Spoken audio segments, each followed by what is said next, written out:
Thank you very much. Our second speaker is Dr. Seth J. Frantzman, who teaches at the Hebrew University of Jerusalem and El-Quds University. And his topic today is Israel's othering process, the legacy of 1950s policies in Israel's normative discourse and mass media. Okay, thanks for having me.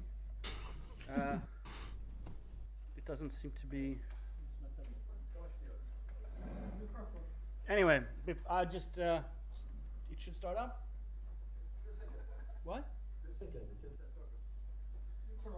Yeah, but there's no... but this is...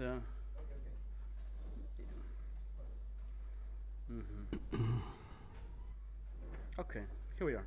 Right? Great, thanks. Cool. So,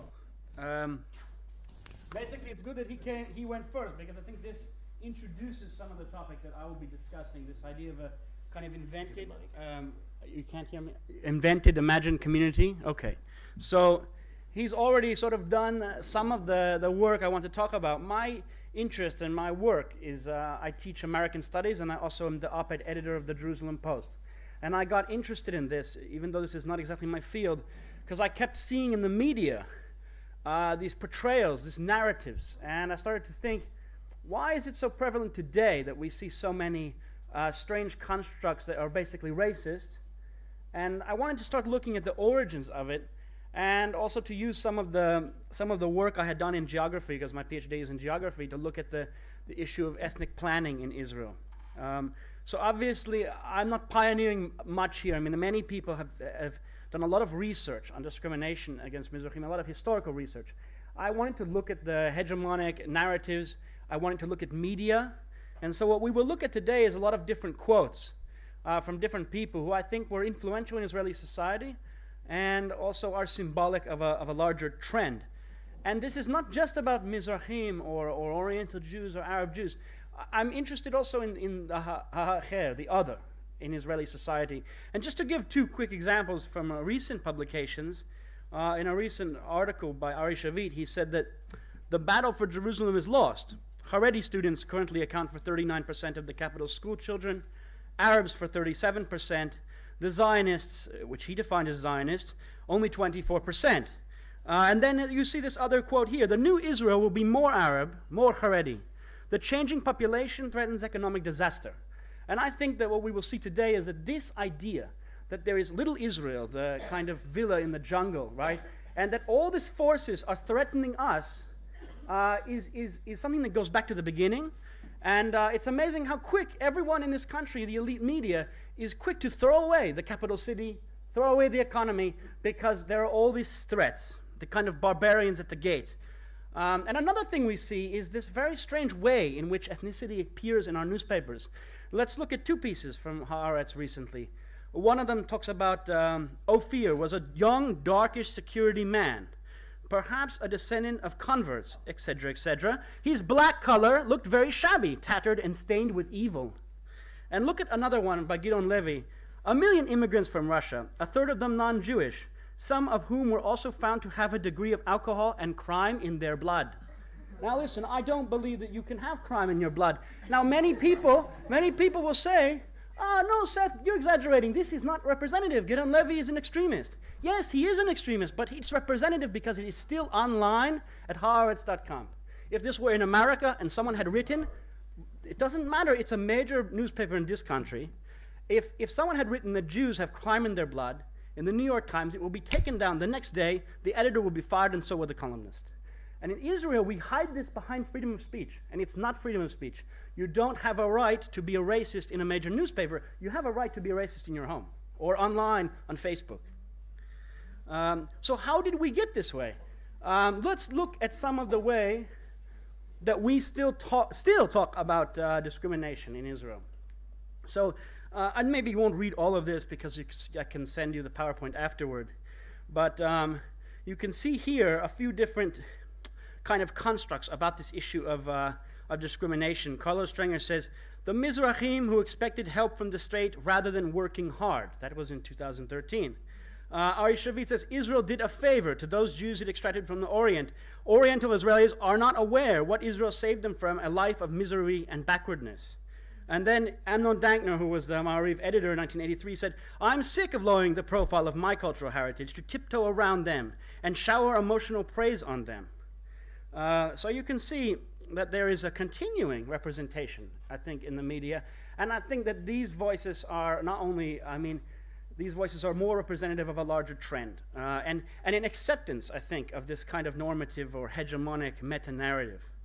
And look at some of these other quotes that we see throughout the years. Another one from Dankner that he said, they placed me in the same cage with a baboon, run amok, and tell me, okay, now you're together, get a dialogue going.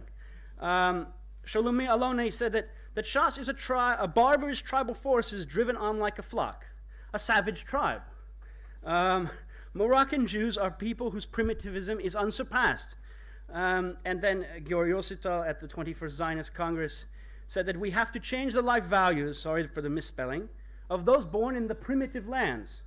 And this concept of primitives, monkeys, tribal forces, we see it, I think, a lot, too much in our media, obviously. And there is also this concept of the idea that the people that are victims of racism, like the case with Gideon Levy and the Russians, as you said, he apologized, but it's interesting that in general, the way it's depicted is that the people who are victimized, they are complainers. They are whining about racism.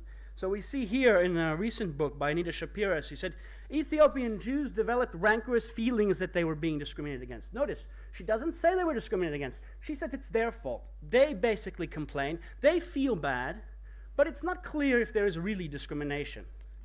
And so you can see here this, that's another motif, I think, that we can reveal. And so what we see in some of these elite narratives, and obviously this is not every Israeli circle, because as we will see, I think this is representative of a relatively small elite, and that goes back to a certain period of time.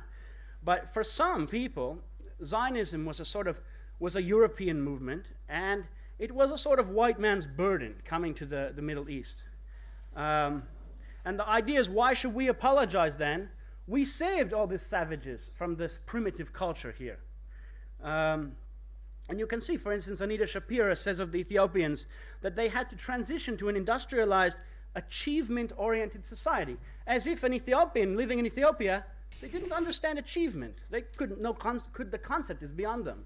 And this, by the way, is a woman who is a Israel Prize winner, I think. Her book won many prizes in the U.S.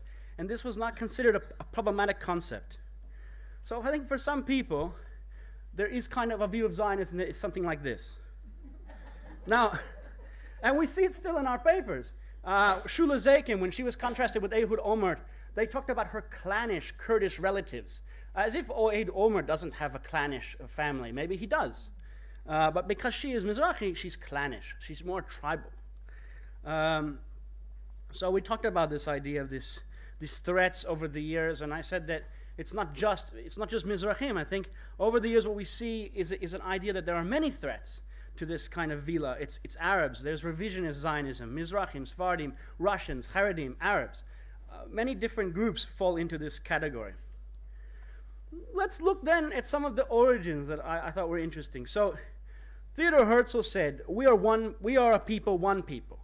It was clear to him in his period, and if you read his books, by the way, he makes a differentials in his books between Ostjuden, Jews in the Eastern Europe, that he says are peddlers that are basically poor and uneducated, and Jews from places like where he lived. But his concept of the Jewish people was one. What's interesting, of course, from a very early period, we know that the Zionist settlers, especially those associated with the Labor Party or Mapai or Mapam, that there was a view that, yeah, maybe we are one people, but we still have to segregate certain things. So we see in some of the early settlements, like Degania or Ben Shemen or Kibbutz Kinneret, that there is an immediate segregation between the basic socialist Ashkenazi Zionists and some of the Temenim, the Yemenites that already lived in some of these places.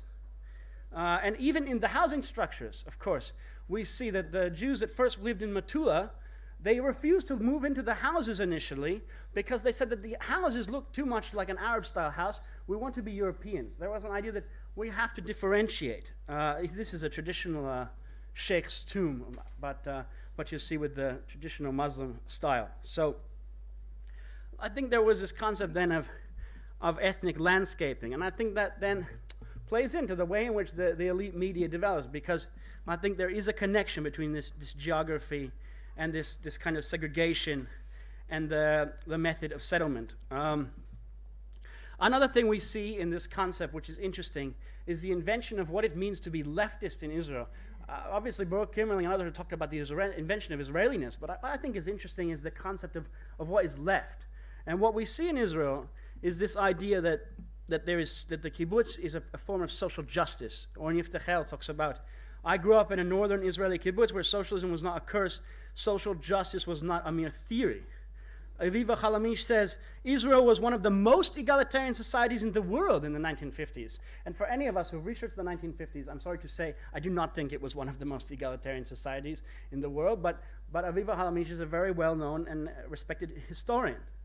So when we look at movements like Hashimaritzai or some of the kibbutz movements, is this really a social justice, or really traditionally what the West calls social justice, or is it an Israeli form of social justice, sort of an ethnic preserve? Let's look at how one member of Hashimaritzai today describes this issue when she is asked by an interviewer, well, isn't your society kind of an exclusive ethnic community? So basically she says, just as it makes sense for a family to aspire to be part of the same culture, heritage, and language, it also makes sense for an intentional community, which is in many ways an extended family. So the idea is that I should be allowed to choose only the people like me to live next to me. And David Rotem, who is not on the left by any means, members, gets to decide. It's certain groups get to decide who lives near them, and 90% of us are outside of that certain group. We are not permitted to be part necessarily of that communities. And we see that at the kibbutz Ayat HaShachar. They have an absorption center for Ethiopian. The Ethiopians are allowed to live in the absorption center, but after a few years they are shunted off, sent away to Kiryat Gat or where have you, to be truly absorbed, because there's no concept that they can ever be members or join the kibbutz. And of course the kibbutz will not say it's because of race. They will say, well, they're not the right human material, they don't have the right ideological background. There's always an excuse, I think. So I think we can skip over a little bit of this idea of Israeliness, because he talked about kind of this imagined community. I don't think we need to discuss that as much. There is also part of this myth is the idea that my democracy, the social justice democracy or what have you, is being threatened by all these undemocratic forces. And when you read through, you find that they talk about the nature of the immigrants is that they had no democratic tradition. Russian immigrants, they are weighing down Israel because they have Soviet background. Israel's ultra-Orthodox, they are a threat to our democracy. And Ben David at the Taub Center said, we are approaching the democratic point of no return. And it's interesting, this idea that because the Russians or Mizrahim came from non-democratic countries, and they did, let's say, but where was David Ben-Gurion from? Someone remembers? Was he born in a democracy? No, he wasn't, but he created this democracy, right? So somehow, he didn't burden us. He didn't weigh us down. But the Russians, they're weighing us down.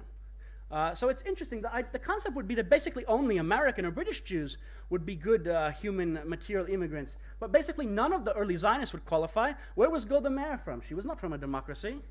So why is there fear? Huh? A little bit.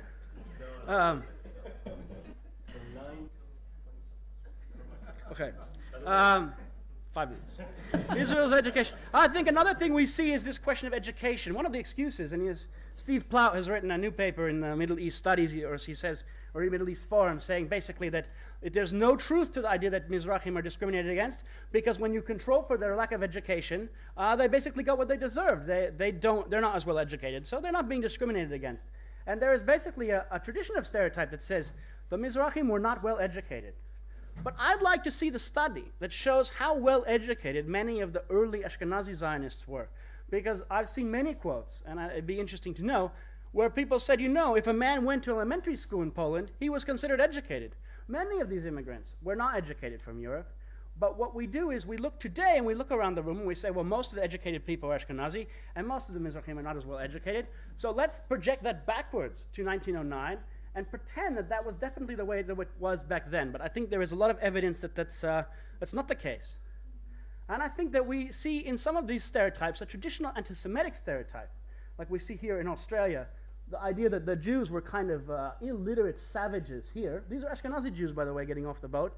But the irony is that this is reversed in Israel, so that those people are basically depicted as Mizrahim. So I think we have this kind of this burden of history. We have a burden of landscape issue in this country, of the segregation in the landscape.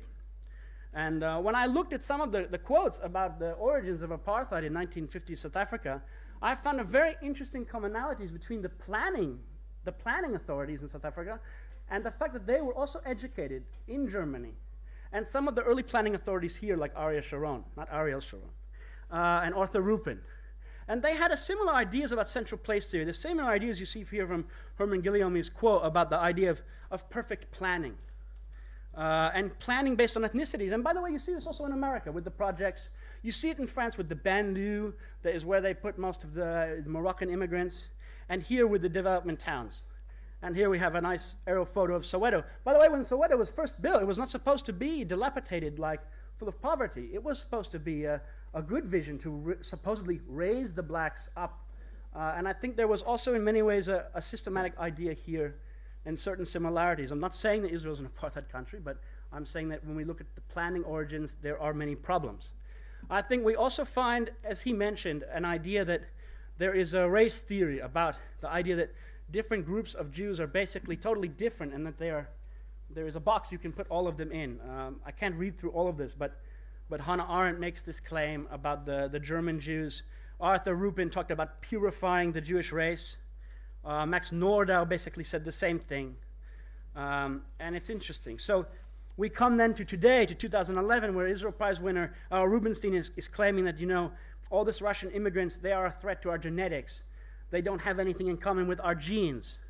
And I think it's very sad, because I think that there's a lot of anti-Semitic stereotyping that talks about the Jewish race theories, and I think that some of these early Zionists basically adopted some of that.